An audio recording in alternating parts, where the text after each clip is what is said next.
আজকে চিংড়ি মাছ দিয়ে পুঁই শাক ভাজি করেছি। শাশুড়ি মা খেয়ে বলে আল্লাহর নেয়ামত খেয়েছি। হ্যালো এভরিওয়ান, আসসালামু আলাইকুম। চলে আসছি নতুন দিনের নতুন একটা সুন্দর ভিডিও নিয়ে। আশা করছি আজকের ভিডিও তোমাদের ভালো লাগবে।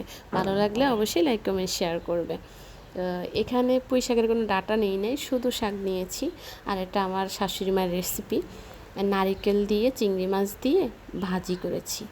তো ওই যে বললাম, সে খেয়ে বলেছে আল্লাহর নেয়ামত খেয়েছে। তো এটা শুনে আমার কাছে তো হেভি ভালো লেগেছে।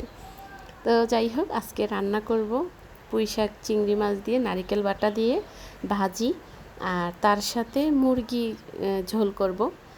তো প্রতিদিনের মতোই এই তো রান্নাবান্না করব। তো কাজ শুরু করে দিছি। শাকগুলো মা কেটে দিছে, আমি হয়েছে বাকিটা আর কি কেটে নিছি। আজকে একটু লেট করে রান্না করতে আসছি, কিভাবে যেন সময় চলে গেছে আসলে বুঝতেই পারি না। তারপরে আবার রসুন কাটা লাগতো, রসুন বাটা শেষ হয়ে গেছে, তো ওইগুলোও কাটা লাগছে। সব কিছু মিলে একটু লেট হয়ে গেছে। যাই হোক, এখানে নারকেলটা একটু বেটে নিতে আসি, আর এটা বাটা দিতে হবে। আস্ত দিলে দেখা যাবে আস্তে আস্তে, সেই জন্য বেটে নিচ্ছি। যাই হোক, আর এই তো রান্না করব মুরগি আলু দিয়ে আর পুঁই শাক ওই যে ভাজি। তো এখানে 3টা কাঁচামরিচ দিয়ে একটু তেল দিয়ে দিলাম, সাথে পেঁয়াজ বাটা, তারপরে রসুন বাটা। আর চিংড়ি মাছের তরকারিতে আমি তো কখনোই হয়েছে আদা দেই না, শুধু রসুন ব্যবহার করি। আর পেঁয়াজ বাটা, লবণ দিয়ে দিলাম, আর অল্প করে একটু মরিচ দিব কালার হওয়ার জন্য, হলুদ, হালকা একটু গুঁড়া মরিচ দিছি, কালারটা একটু ভালো আসবে সেই জন্য। আর সাথে জিরার গুঁড়া, এইগুলাই দিব, বেশি কিছু দিব না। আজকে আর চিংড়ি মাছটা তেলের উপরে ভাজতে আমার মনে নাই, তো সমস্যা নাই, চিংড়ি মাছ তো না ভাজলেও হয়ে যায়। তো দেখা যায় আমি ভেজে নেই, আজকে আমার মনে নাই, ভুলে গেছি। যাই হোক, এই তো নারিকেল বাটা দিয়ে তারপর চিংড়ি মাছগুলো দিয়ে দিলাম, দিয়ে খুব সুন্দর করে কষিয়ে নিব। আর যে কোনো তরকারি রান্না করলে আমি তো বরাবরই বলে থাকি, খুব সুন্দর করে কিন্তু মশলাটা কষাতে হবে। মশলা যতটা ভালো কষানো হবে, তরকারিটা খেতে অতটাই বেশি মজা হবে। যাই হোক, একটু পানি দিয়ে দিলাম। তো এখানে পানি না দিলেও হতো, এমনিতেও শাক থেকে একটু পানি বের হয়, তারপর সেদ্ধ হয়ে যেত। তো আমি প্রথমবার এই তরকারিটা রান্না করতেছি মায়ের বলা মতো। তো খেতে এত মজা খুবই মজা হয়েছে। আমি তো আবারও মাঝে মাঝে এটা এভাবে রান্না করব। তো যাই হোক, একবার একটু ঢাকা দিয়ে তারপরে একটু নরম করে নিলাম। এরপরে আর ঢাকনা দিব না, তাহলে শাকের কালার নষ্ট হবে। আর একবার একটু ঢাকনা দিয়ে ঢেকে নিজের আইডিয়া মতো আর কি, তারপর ঢাকনা উঠায় শাক রান্না করলে কিন্তু শাকের কালারও সুন্দর থাকে, আর খেতেও কিন্তু মজা হয়। যাই হোক, আমার শাক রান্নাই তো হয়ে গেছে, এখন হয়েছে উঠাই ফেলবো বাটিতে।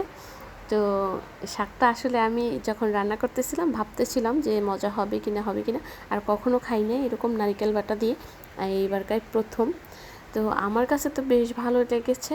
তো আমার প্রিয় আফুরা, তোমরা এভাবে রান্না করে খাবে, দেখবে মজা হবে। আমি তো আশা করি মজা হবে তোমাদের কাছে, আমার কাছে ভালো লেগেছে। তো যাই হোক, এই তো আমার আপা, সে বলতেছিল খেয়ে দেখবে কেমন মজা হয়েছে। তাকে আবার একটু দিলাম লবণ দেখার জন্য, খেয়ে বললো অনেক মজা হয়েছে। সত্যি ভাত খাওয়ার সময় খেয়েছি তো অনেক মজা হয়েছে। তারপরে এখানে মাংস রান্না করব, সেই জন্য আবার মশলা কষাই নিতেছি। তো এখানে তো মশলা দিছি, আদা বাটা, রসুন বাটা, লবণ, মরিচ, হলুদ সব কিছু দিয়ে তারপরে হয়েছে মশলাটা কষাই নিয়ে তারপরে হয়েছে মাংসটা দিয়ে আবার একটু সুন্দর করে কষিয়ে নিব। অনেকক্ষণ সময় নিয়ে কষালে তখন কিন্তু তরকারি ভালো লাগে। তো আমি সব কটা তরকারি যে কটাই রান্না করি না কেন, খুব সুন্দর করে কষিয়ে মশলা কষিয়ে তারপর রান্নাটা করি। তো টমেটো দিতে ভুলে গেছিলাম, আজকে আমার ভুল হওয়ার আর কি দিন মনে হয়, খালি ভুলে যাই। টমেটো দিতে ভুলে গেছি, তারপরে মনে পড়ছে মাংসটা দেওয়ার পর আবার দিয়ে দিলাম। তো সমস্যা নয়, টমেটো তো রইলা যাবে আনে। যাই হোক, এই তো ঢাকনা দিয়ে কষিয়ে তারপরে কিন্তু সুন্দর করে আমি ঝোলের পানি দিয়ে রান্না করে নিছি, অলমোস্ট হয়ে গেছে।